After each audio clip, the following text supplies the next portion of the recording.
Well, fellows, guests, ladies and gentlemen, a very, very warm welcome this evening to the start of the 2013 series of Rhind lectures, which I think, if my maths are correct, which they're usually not, is the 134th in the series of Rhind lectures. Excuse me.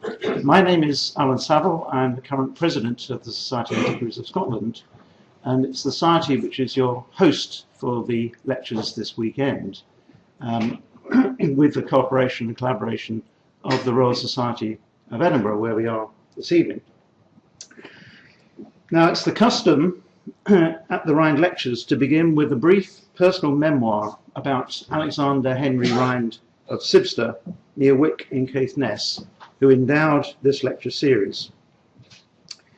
A.H. Rhind was born in 1833 and was educated in the local academy at Wick and at Edinburgh University, where he read natural history and natural philosophy.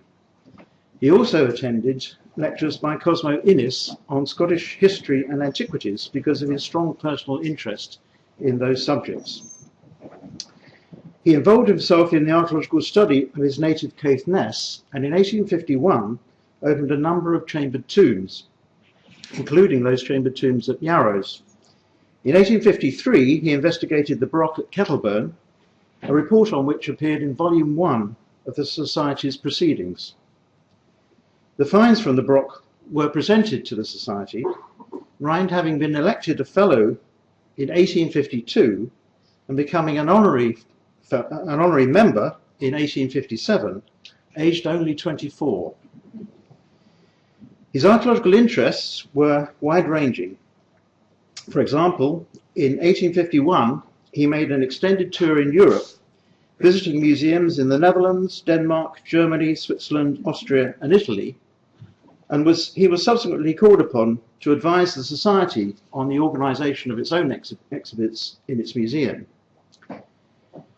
Rhind had intended to proceed to the Scottish Bar, but in 1853 his deteriorating health led him to move to the south of England, and from then on he only visited Sibster in the summer. Nearly every winter he went abroad to pursue his antiquarian interests, particularly in Egypt, and in later years he also spent part of the winter in Spain, Algiers, France, Italy, and Madeira. Rhind was a prolific donor of both Scottish and foreign antiquities to the National Museum here in Edinburgh, including many important items he discovered in Egypt. Also in Egypt, he acquired what is now known as the Rhind Mathematical Papyrus, which was sold after his death to the British Museum. The Rhind Papyrus featured recently in Neil MacGregor's History of the World in 100 Objects, and has just been the subject of a learned treatise by the Belgian mathematician Professor Becquet, in which he has published some new biographical information about Rhind, which is very interesting. But another mark of the continued interest in Rhind is that in 2006 he appeared as the lead character in the historical novel The Empire of Eternity by Australian author Anthony O'Neill, a fascinating mix of facts and fiction in which Rhind is sent to Egypt as a secret agent on behalf of Queen Victoria. Trust me, it's actually a very exciting read. It's a very interesting book.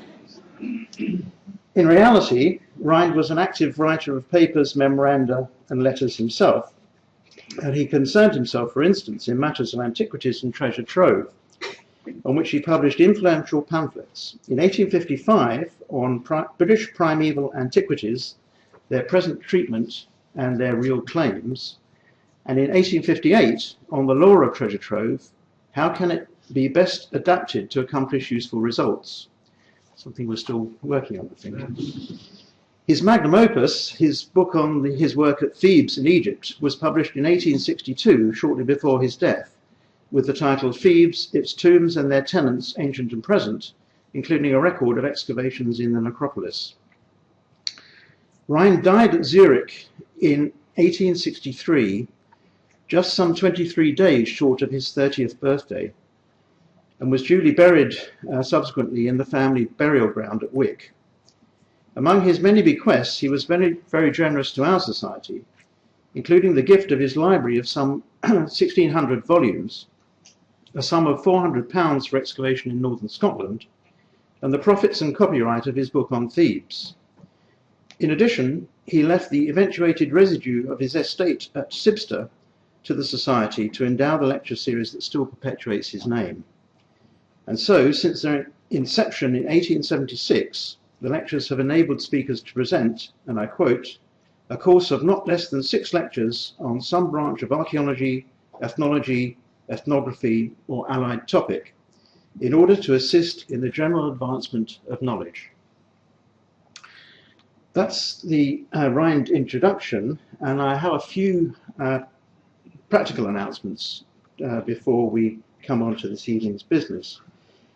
Firstly, can I remind everybody to switch off their mobile phones, please? Secondly, the fire alarm is obviously not scheduled to go off, so if it does, we need to make an exit, and the assembly point for the fire alarm is on the opposite side of George Street, outside the hotel. It's the custom with the Rhind lectures to defer all questions and comments arising from the lectures until after the final lecture on the Sunday afternoon, when there's an opportunity for a general question and answer session.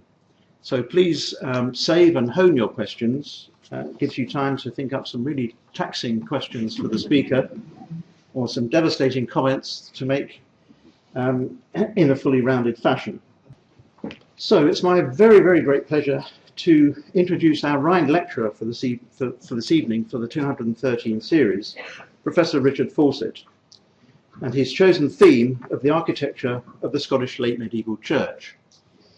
Many of you in the audience will know Professor Fawcett very well already as a result of his long career based in Edinburgh and from his many publications. But I would like to give you a very brief biographical introduction nevertheless. In 1974, Richard Fawcett joined the Ancient Monuments Inspectorate of the Department of the Environment in Scotland, that's latterly Historic Scotland, where he became a leading authority on aspects of medieval and later architecture, especially ecclesiastical buildings, and particularly the abbeys and priories with which he's been very closely associated. There's a strong chance, I think, that most of you in the audience, or a good proportion of you in the audience, will have at home a guidebook to a Scottish historic monument that's been written or updated by Professor Fawcett.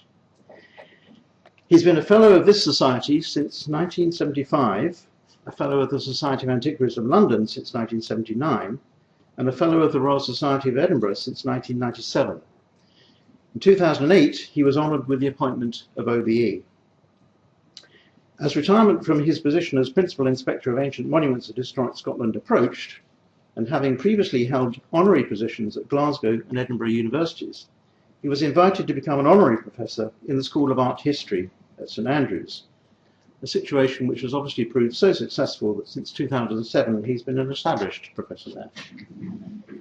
His most recent book, Architecture of the Scottish Medieval Church, 1100 to 1560, published by Yale University Press in 2011, was awarded the Alice Davis Hitchcock Medallion of the Society of Architectural Historians of Great Britain. And I'm pleased to say it is available for purchase at our bookstore outside during the course of the weekend at a reduced price. Bargain. He's currently the principal investigator, together with Professor Richard Oram and Dr. Julian Luxford, on the prestigious Arts and Humanities Research Council funded Corpus of Scottish Medieval Parish Churches project. I could go on to list his many publications and other achievements, but we would run out of time. So let me now invite Professor Fawcett to deliver his first lecture, which is entitled Church Architecture Before the Late 14th Century. Richard.